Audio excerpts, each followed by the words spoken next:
What's up, guys? My name is Kyle, and welcome back to week 2 of our series, Atomic.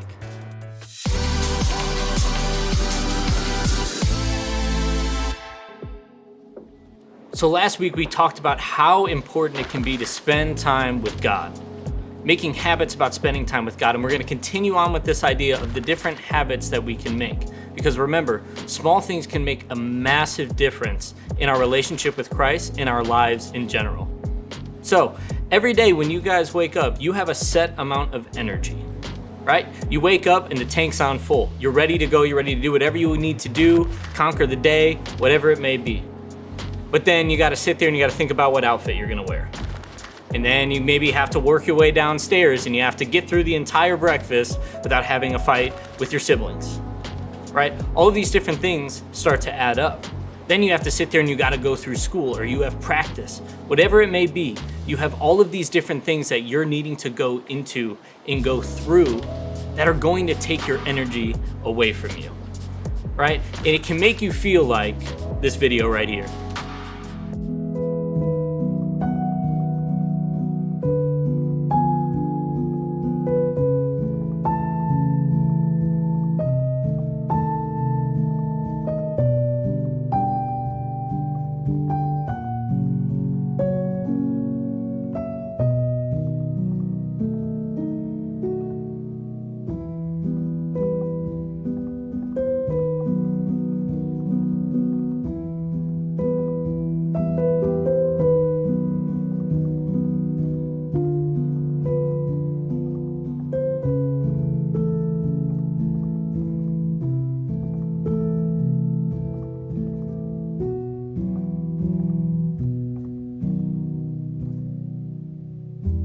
So I don't know about you guys, but sometimes I feel like those things in that video just getting pressed and squished by that hydraulic press, right? And while it's sometimes kind of funny or interesting to watch those videos, we really do feel like that sometimes. As we go through life, we have all of these things that are stacking up. The more and more that pressure gets put down on us, right? And maybe we can stand up to it for a little bit, but after a while, it becomes so overwhelming and it can crush us completely.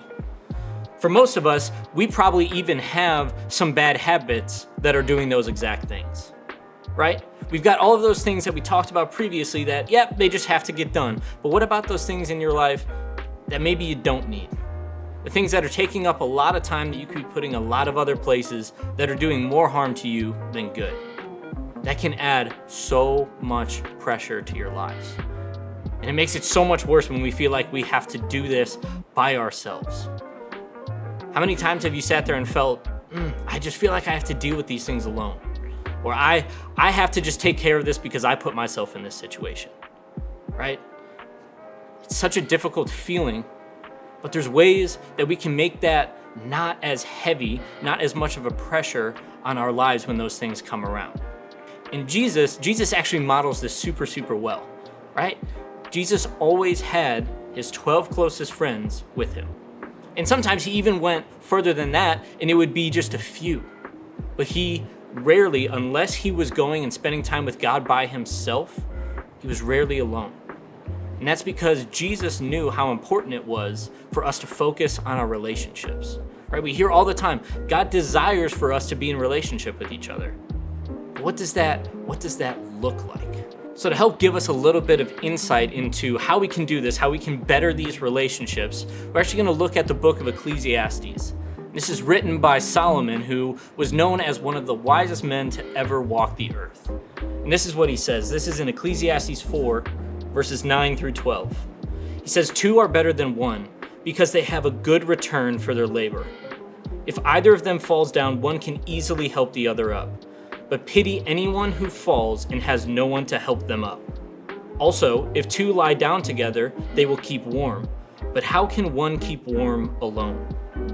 Though one may be overpowered, 2 can easily defend themselves.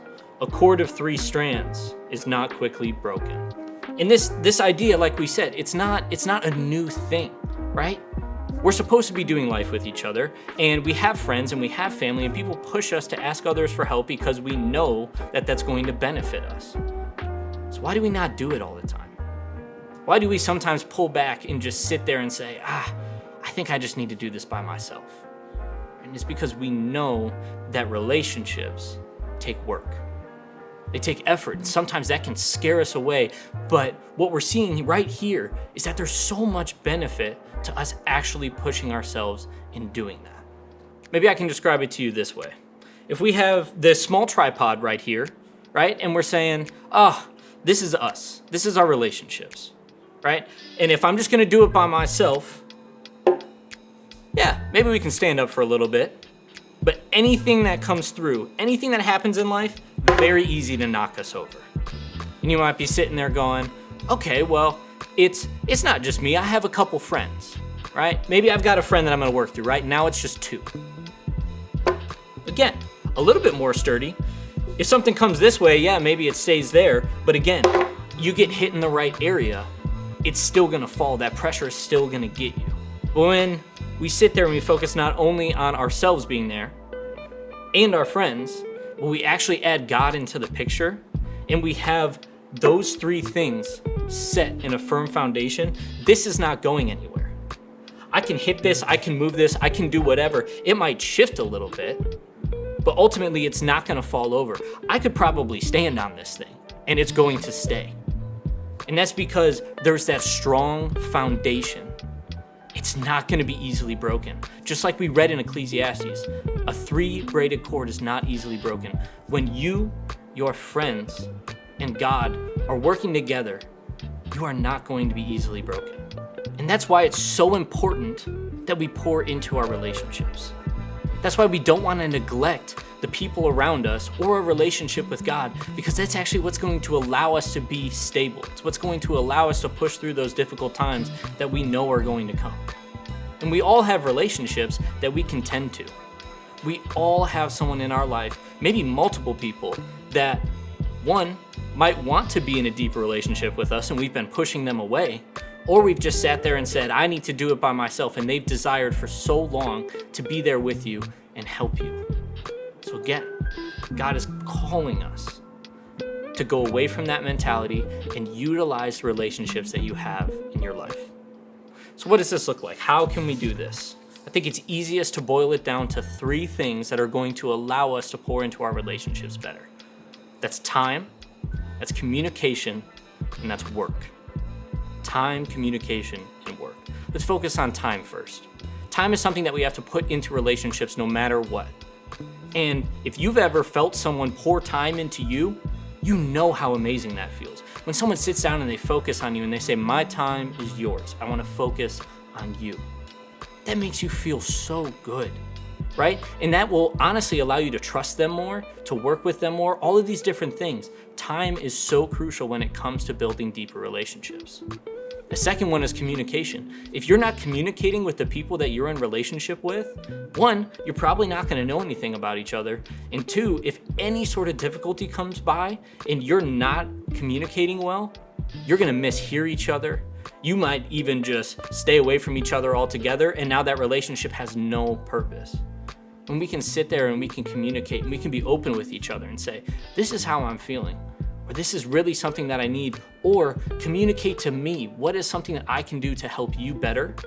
It's drastically going to change your relationships, and it's going to make things so much more stable for you in the long run. Finally, work. Relationships take work, and work can be scary, right? When you have to sit there and you have to look at all of the work that you're gonna have to put into a relationship, into a friendship, whatever it may be, it can be daunting at first. But I encourage you guys to take one step at a time, one day at a time, utilizing time and communication to help you put the work in. Because once you start to see the fruit of that, you're gonna see how beneficial it is that you put that time in. So again, time, communication, and work. So I encourage you guys this week to sit down and think, what is one way that I can use time, communication, or work to benefit my relationships? Pick one friendship, one relationship, whatever it may be, and pick one of those 3 and say, that's my focus for the week. Maybe for you, it's sitting there saying, I don't have a great relationship with my parents, so I'm gonna put in the extra time this week. Maybe that's just 5 to 10 minutes more that you have in the week that you're gonna sit there and say, my time is yours. See what God does with that. God is not going to let that time go to waste. So again, I encourage you guys, one of those three, take the small step, work at it day by day, and I promise you, you're going to start seeing some major, major differences. I love you guys. Have a great rest of your week.